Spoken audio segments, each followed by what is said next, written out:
Hi friends, welcome to our channel. ఈరోజు recipe వచ్చేసి ఉప్మా అండి.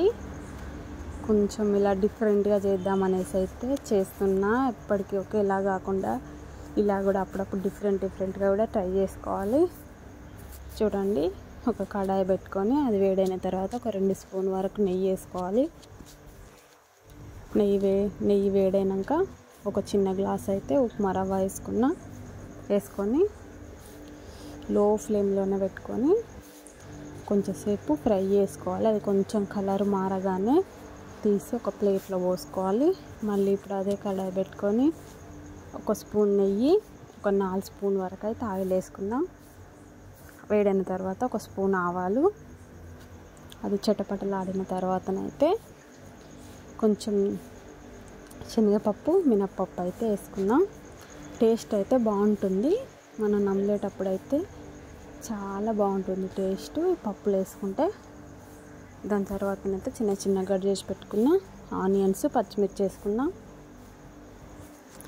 వేసుకొని కొంచెంసేపు ఫ్రై కాగానే కొంచెం జీడిపప్పు వేసుకుందాం. జీడిపప్పు వేసిన తర్వాత లో ఫ్లేమ్లోనే పెట్టి ఫ్రై చేసుకోవాలండి. హై ఫ్లేమ్ పెడుతుందైతే మాడిపోతుంది, టేస్ట్ బాగుండదు. లో ఫ్లేమ్లోనే పెట్టి ఇలా ఫ్రై చేస్తూ ఉండాలి. అది కొంచెం రెడ్ కలర్ వచ్చే వరకు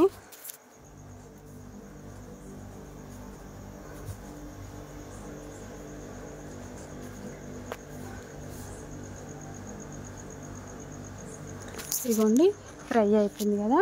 వాటర్ వేసుకుందాం. నేను ఒక గ్లాస్కి అయితే 4 గ్లాసులు వేసానండి వాటరు. మీరు కొంచెం పొడి కావాలనుకుంటే ఒక 2.5-3 గ్లాస్ వరకు అయితే వేసుకోండి. నాకు కొంచెం లూజ్ కావాలి కాబట్టి 4 గ్లాస్ వరకు అయితే వేసాను. ఇక మన టేస్ట్కి సరిపడంత సాల్ట్ వేసుకుందాం. దాని తర్వాతనైతే కొంచెం కరివేపాకు